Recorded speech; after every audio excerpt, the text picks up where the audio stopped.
Hello, in this video I will show you how to change search engine on OPPO Pad 2 into a custom one. So you have to start with opening your internet browser, and now you have to go to the website of your new internet search engine, and for this example I will use yep.com.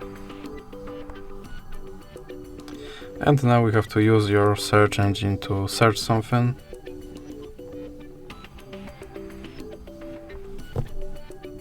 And now go to settings, click search engine, and now in recently visited you should have your new search engine, and you can select that and go back.